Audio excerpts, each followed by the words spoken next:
Olá, seja bem-vindo ao nosso curso de modelagem de instalações elétricas em BIM. Meu nome é Joel Donizete, sou professor de vocês nesse curso.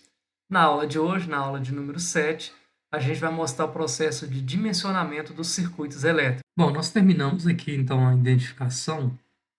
A gente vai agora começar a etapa de dimensionamento, tá?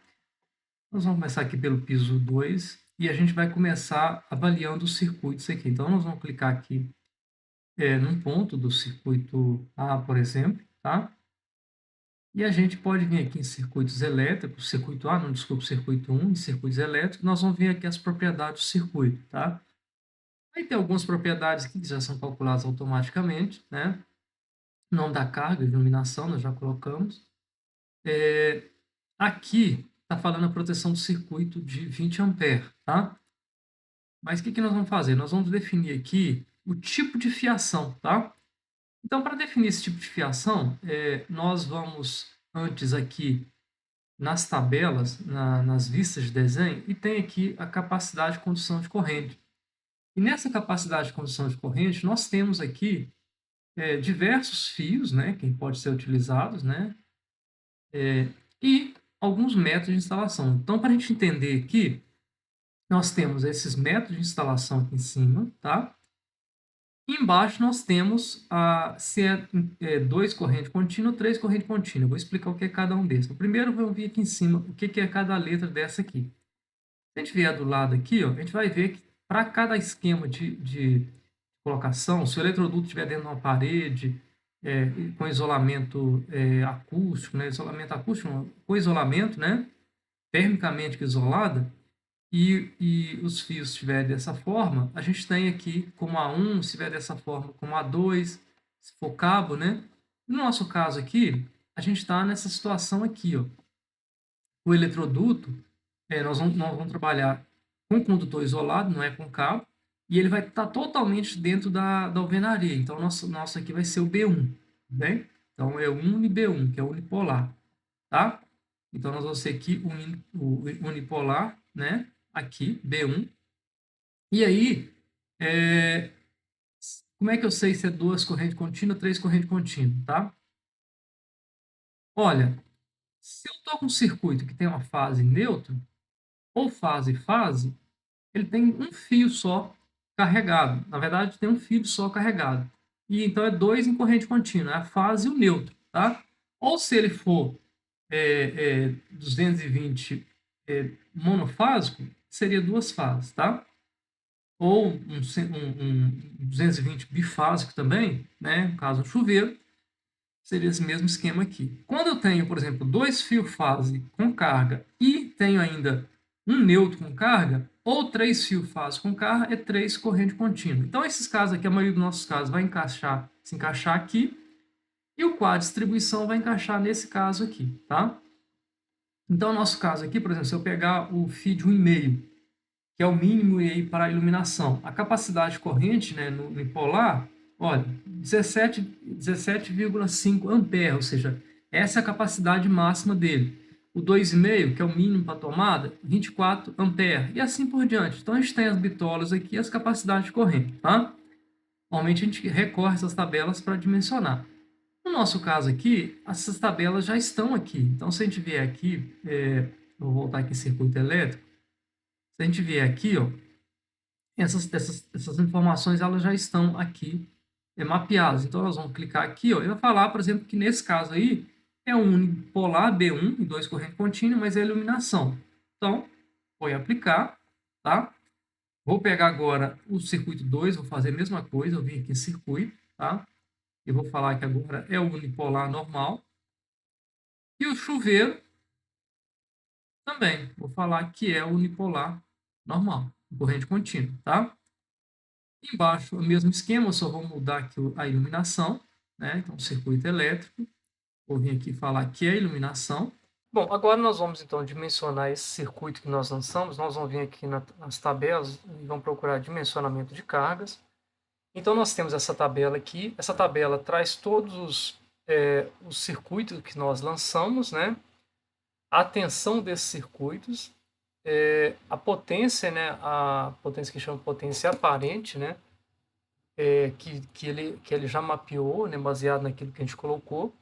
A corrente aparente, essa corrente, né, a potência em volt ampere e a corrente em ampere. Então, para obter a corrente aqui, basta eu dividir a potência pela tensão, eu tenho a corrente. E aí agora nós vamos ter que calcular o que a gente chama de corrente corrigida, tá? Por quê? Nós temos fatores, né, de correção de agrupamento, que depende do agrupamento, da quantidade de circuitos que passa dentro do eletroduto, então, e tem um fator também que corrige em função da temperatura. Então, para saber o que são esses fatores, nós temos aqui o fator de correção de agrupamento, ele é dado por essa tabela aqui. Então, nós temos aqui nessa referência 1, que são os condutores embutidos, que é o nosso caso. Se eu tiver um condutor, um circuito apenas passando por um eletroduto, um conduíte, né, o fator de correção de agrupamento é 1. No nosso caso aqui, eu vou considerar que eu vou ter no máximo 3 circuitos passando por eletroduto. Que é o caso aí, se eu colocar, por exemplo, 3 circuitos, tomada, iluminação, passando por um eletroduto. No caso do chuveiro meu aqui, que é vai passar um circuito só por eletroduto, aqui o fator é 1, tá? Eu posso adotar um aqui e depois mudar, tá? Então nós vamos vir aqui no dimensionamento de carga e nós vamos colocar aqui 0,7 em tudo, tá? Então eu vou copiar. Então lembrando aqui que no caso do chuveiro, eu poderia colocar 1, né? Conforme eu tinha falado. Que a ideia aqui é que a gente adote, né, eletroduto específico para o chuveiro. Então depois a gente pode mudar isso aqui. Vamos adotar em princípio tudo 1 aqui.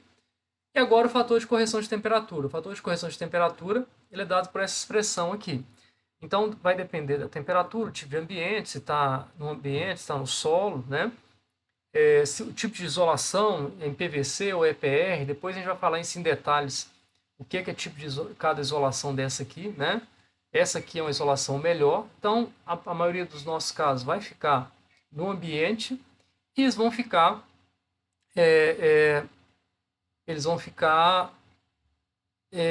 uma temperatura aí, vamos pegar uma temperatura média aí de 1,06. Lembrando aqui que os embutidos têm que tomar cuidado, olha só, o fator de correção de temperatura, ele muda aqui, tá?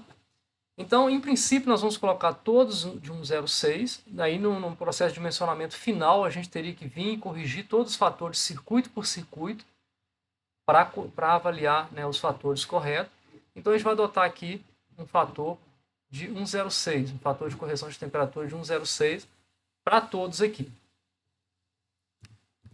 Então, eu estou falando, isso aqui é mais para um pré-dimensionamento. Num dimensionamento final, a gente teria que vir aqui, dar uma conferida em todos esses itens, todos esses fatores que a gente vai lançando aqui, tá? Então, vou colocar esse fator para todos aqui. E aí, vejam lá que ele já vai calculando automaticamente a corrente aqui, a corrente corrigida, tá? Então, os itens que estão em azul aqui são cálculos automatizados, né? A gente já colocou aqui na template para que ela fique automatizada. E o que está em branco aqui a gente consegue editar. Veja aqui então, olha, as correntes corrigidas, né? Uma de 6 passou para 8,1, né? Aqui 13,8 e assim por diante. E aqui, pessoal, na sequência, ele já coloca um condutor pré-calculado. Esse condutor, nós já falamos, né, dele quando a gente estava avaliando os circuitos lá, né? Então, ele está definindo aqui, para esse circuito, está sugerindo uma fiação de 1,5 mm, que tem uma capacidade de 17,5. E aí, pessoal, vou voltar aqui numa tabela aqui. No caso de iluminação, a norma recomenda que o mínimo para iluminação é 1,5 mm, tá? O mínimo de tomada é 2,5. Chuveiro, o mínimo considerando aí chuveiros com capacidade máxima de 5.000, o mínimo é 6 milímetros quadrados para chuveiros em 127, 4 milímetros quadrados para chuveiro em 220, tá? Mas chuveiro é um equipamento, é uma tomada de uso específico, a gente tem que avaliar com bastante critério. Só o que tiver abaixo de 5.000, isso aqui talvez seja atendido, a gente tem que avaliar. Mas uma recomendação básica, assim, igual eu falei aqui, se não ultrapassar, trabalhar com 4.400, 4.800 de chuveiro aí, pode adotar isso aqui, vocês vão ver que o dimensionamento vai passar. No caso de tomada, Isso aqui é o mínimo também. Então, se você colocar uma potência em tomada aí de no máximo 2.400 volt-ampere, pode ser que passe também, tá? Com 2,5. Se não for, se não conseguir, você tem que colocar uma bitola maior. E as lâmpadas aqui, se você colocar até 1.200, 1.300, 1.400 volt-ampere, pode ser que o 1,5 mm seja adequado. Então, o critério que a gente faz para não ter problema de dimensionamento normalmente é limitar isso. Aqui a 1.200 mais ou menos, aqui a 2.400 e aqui trabalhando com 4.400, 4.800 no máximo aí para conseguir avaliar. Mas você pode ter um chuveiro, por exemplo, de 6.000, pode ter um chuveiro de 8.000. Né? Hoje em dia as pessoas utilizam muito, né, equipamentos de maior aquecimento, então tem que avaliar o mínimo. A norma pede o mínimo de potência para chuveiro é 6.000. Mas se você tiver certeza qual vai ser utilizado, você pode utilizar a menor aqui. Então, voltando aqui, pessoal. Então, ele está sugerindo 1,5 mm. Então, olha, eu posso pegar então esse de 1,5 mm e vou colocar qual a capacidade de condução de corrente. Olha, 17,5. Então, 17,5. Né? Vou vir aqui, 17,5. Tá ok. Então, olha só. A corrente deu 8,1, que é inferior a 17,5, que é o que o condutor aguenta. Só que tem uma outra coisa que a gente tem que avaliar, que é o dimensionamento do disjuntor. Aqui ó, a playlist, a template já está sugerindo utilizar um disjuntor de 10 A. Tá? Por que é o disjuntor? O disjuntor é um dispositivo que é colocado lá no quadro de distribuição, ligado no circuito, ou seja, ele corrige, ele protege a corrente do circuito. Se a corrente do circuito ultrapassar um certo limite, ele desarma. Então, se a corrente ultrapassar aqui 10 A, ele vai desarmar antes que ultrapasse o limite de condução do fio, antes que o fio, né, ele se danifique, o fio ele entre em curto, ele incendie, né, ele entre em combustão aí por elevação de corrente. Então, só que eu sou obrigado a adotar esse de 10 A? Não, eu tenho que ver as tabelas que tem. Se vocês vierem aqui nas tabelas de disjuntores, veja aqui que nós temos aqui, ó, disjuntor de 6, de 10, 16. Então, por exemplo, como a corrente lá ela vai até 17,5, eu poderia trabalhar até com 16, naquele caso lá, tá? Então, fica a critério. Como é que, Joel, mas o que eu vou adotar, o 10 ou 16? Olha, se você não tem previsão de aumentar o número de pontos lá, adota de 10. Se você quer aumentar o número de pontos no futuro, você quer trabalhar com a folga, você pode adotar o 16 porque o fio aguenta, tá? Essa tabela de disjuntores aqui, pessoal, é uma tabela específica para os disjuntores DIN, né? Então, nós temos dois tipos de disjuntores. Nós temos o NEMA, que é um disjuntor mais antigo, né? E temos o DIN, que é um disjuntor mais moderno. Então, a playlist, a template do Revit, ela está adaptada para esse disjuntor aqui. Então, as tabelas são diferentes. Enquanto, por exemplo, aqui tem um de 32 A, aqui tem um de 35. Então, as tabelas mudam aí para cada tipo, para cada tipologia de disjuntor. Bom, então eu vou adotar aqui o de 10, tá? Aqui tem uma outra questão que a gente vai avaliar, que é chamada queda de tensão. Então, é outro critério. Então, nós temos dois critérios de dimensionamento. Nós dimensionamos aqui os disjuntores e os fios baseado na capacidade de corrente, tá? Mas eu tenho que também avaliar a queda de tensão. Por que disso? Eu estou considerando aqui que o equipamento vai funcionar com a tensão de 127. E o que vai dar uma corrente aqui de 8,1 corrigida e aparente aqui de 6. Só que se o fio for muito extenso, for muito longo, ele tem uma própria resistência e essa resistência dele faz com que a partir do momento que a corrente passe por ele, tenha uma queda de tensão, né? A tensão vai caindo. E se a tensão cair muito, pode ser que tenha problemas de funcionamento nos equipamentos, né? Então a norma ela estabelece aqui limites para essa queda de tensão. Então, entre a subestação onde você controla a tensão e o ponto onde você está considerando, tem que ter no máximo de 7% de carga, 7% de perda de queda de tensão. Ou seja, se liberou lá 127, ela não pode chegar aqui com menos de 7%, com menos de perda, com perda maior, né, do que 7% na tensão. No nosso caso aqui, que a gente não tem subestação, nós vamos avaliar até um medidor aqui, que daqui para frente vai ser o controle da CEMIG. A norma recomenda aqui que você tenha no máximo 5% né, de queda de tensão. Nós vamos fazer aqui, o que se adota normalmente tradicionalmente, aí, né, a gente vai trabalhar com o limite 4%. O limite máximo é 5%, vamos trabalhar com 4%, daqui até aqui. E para isso nós vamos dividir 2% do ponto aqui que a gente está considerando até o medidor não, até o quadro de distribuição, e 2% daqui do quadro de distribuição até o medidor, tá? Então vamos trabalhar aqui naquele dimensionamento lá com o máximo de 2%. Voltando aqui, então para a gente definir essa queda de tensão, é que ele já calculado automaticamente, a gente define um comprimento. O Revit calcula automaticamente aqui uma distância de 7,98, né, entre o ponto considerado e o quadro de distribuição. E eu posso aqui adotar um valor que eu quiser, tá? E como é que ele chegou nesse valor de 7,98 aqui? Se eu vier no piso 2 aqui, selecionar um ponto do circuito 1 lá, vier aqui em circuito elétrico, editar o caminho, ele vai criar um caminho aqui que ele está considerando. Está considerando a distância daqui, que é o ponto mais distante, passando por aqui até aqui. Então ele mediu isso aqui reto, né? Então ele fez uma medição reta aqui e ele considera um deslocamento, né? Então ele considerou um deslocamento aqui de 2,75. Eu vou mostrar para vocês aqui na vista 3D o que seria esse deslocamento. Então olha aqui, ele está considerando aqui que tem esse deslocamento aqui. Se eu colocar que é zero aqui, ele vai considerar que está tudo nivelado, tá? Então normalmente a gente tem que avaliar se isso aqui está muito alto, mas 2,80 é o deslocamento de um pé direito. Então não está muito longe do que é o real. Então, para a gente, se quisesse fazer uma coisa mais precisa, poderia medir manualmente aqui as distâncias do caminho, né? Vir aqui em planta, medir todo o caminho que essa corrente vai ter que percorrer até chegar ao quadro de distribuição e ver qual que é o caminho real, tá? E aí a gente poderia vir aqui na tabela, né?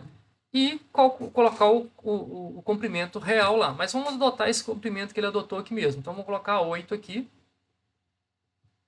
Olha, como eu estava editando aqui o caminho, ele, de certa forma, o que acontece? Ele trava aqui. Então eu vou vir aqui, circuito elétrico, editar caminho, e vou confirmar. Vou manter o que está lá para que ele volte, ele permita que eu trabalhar ali. Então agora eu consigo. Então eu vou adotar esse valor aqui de 8 mesmo, tá? Então, ó, deu 1,01%. O limite lá era 2% que eu queria, tá tranquilo aqui, tá? Então vou repetir esse mesmo procedimento para todos os circuitos aqui, que eu não tenha nenhum tipo de problema. Daqui a pouco eu volto aqui. Bom, nós preenchemos aqui os itens aqui, né, de acordo com o que estava previsto mesmo aqui. Então, os condutores, né? Aqui no caso do chuveiro do piso 2, aqui a corrente deu 36,8. Então, se deu 36,8, eu não posso adotar o de 2,5, que não vai dar, tá? Para saber, né, qual disjuntor, qual fiação que eu teria que utilizar aqui, eu posso até, aqui ele ajuda aqui nesse sentido,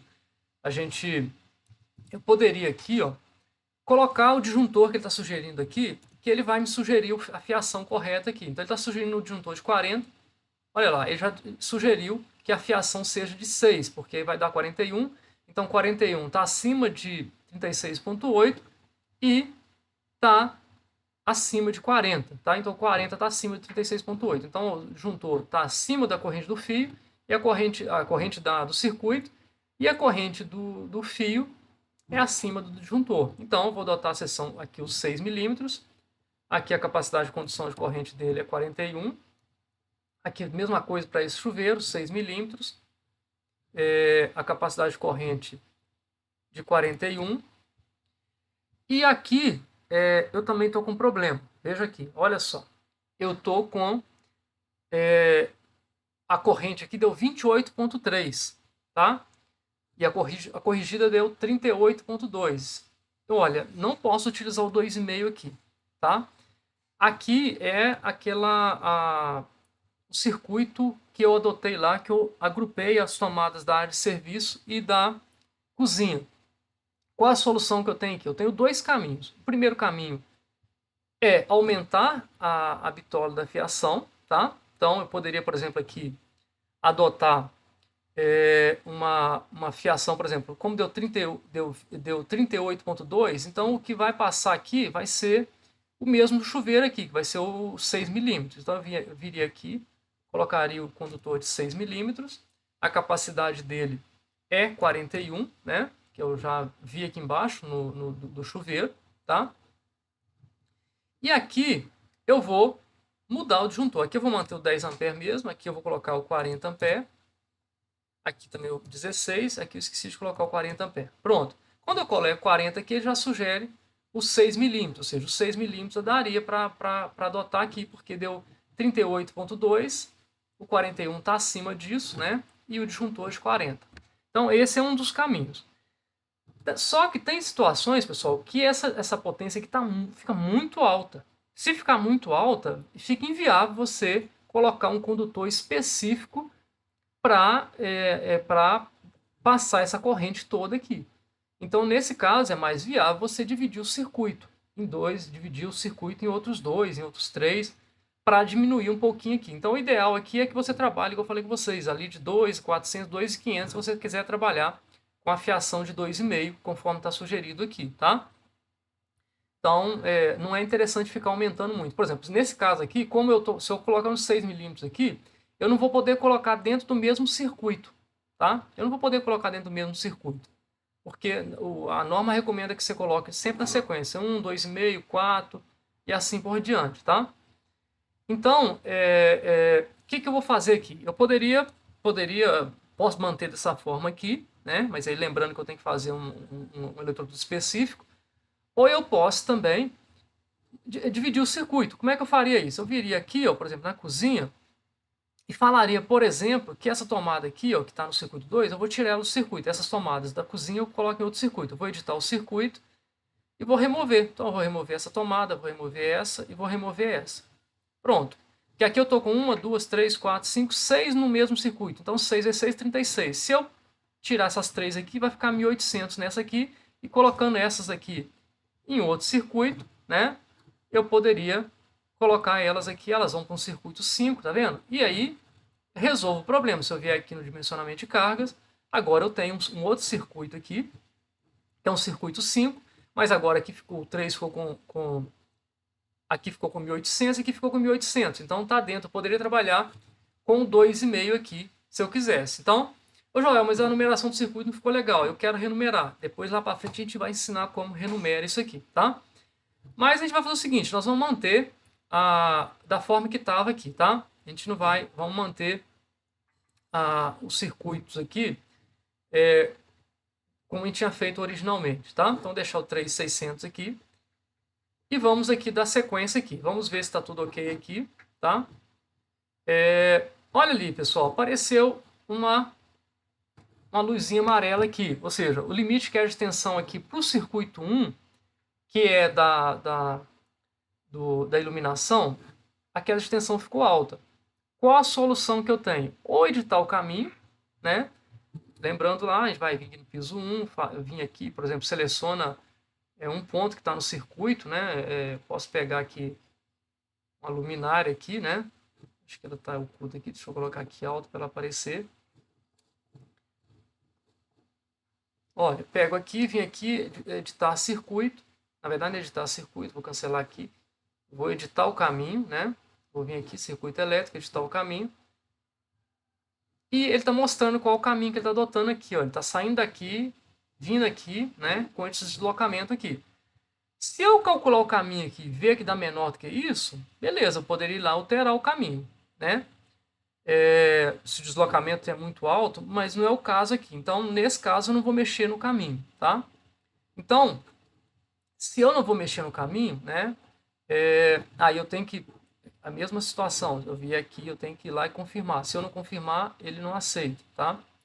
Então, eu vou vir aqui confirmar que vai manter daquela forma. Pronto, olha, a solução que eu tenho aqui para diminuir essa queda de tensão, lembrando lá que o limite que nós tínhamos estabelecido é 2%, essa tabela está automatizada para isso, a gente vai ter que usar aqui uma fiação mais grossa para diminuir a queda de tensão. Aí, beleza, olha, diminui a resistência, né, porque é o fio mais grosso, uma seção maior, a queda de tensão está dentro dos limites. Então, feito isso, pessoal, dessa forma aqui, a gente finaliza o dimensionamento dos circuitos, né? A gente pode vir, inclusive, aqui numa outra tabela aqui e ver o quadro resumo. Então, nesse quadro resumo, A gente tem os painéis aqui, os circuitos que nós adotamos, a descrição de cada um do circuito, o que é esse circuito, né? O que nós colocamos nesse circuito. O número de pontos está previsto, né, em cada um desses circuitos, a gente tem que dar uma conferida. A potência aparente, né? A tensão que foi adotada para cada um, a corrente aparente, a corrente corrigida, o condutor que foi adotado, o disjuntor que foi adotado. E aqui nós temos uma distribuição de carga por fase, né? E a gente vai ver lá, por exemplo, aqui nós estamos adotando um quadro bifásico, né? Se for adotar um quadro monofásico ou trifásico, né, isso aqui muda. Então, depois que a gente vai falando de dimensionamento de quadros, a gente já falou, inclusive, um pouco disso, de barramento, mas a gente vai mostrar isso com mais detalhes mais para frente. Então, aqui está mostrando duas fases, né, como se fosse esse quadro aqui. Aqui tem três barras, né? Então, lá é como se tivesse duas barras aqui. Então, a barra da fase A e fase B. Aqui, nesse caso, aqui tem três. Tem a fase A, B e C, tá? Então, a gente está ligando, não teria a terceira, seria um quadro bifásico e não teria a terceira. E a gente está ligando essas duas barras aqui. Ou então, fazendo a interligação aqui em dois polos aqui, de um lado para o outro aqui. Então, esse é o processo. Bom, chegamos ao final da nossa aula. Espero que tenham gostado. Vou aguardar vocês na próxima aula. Grande abraço a todos.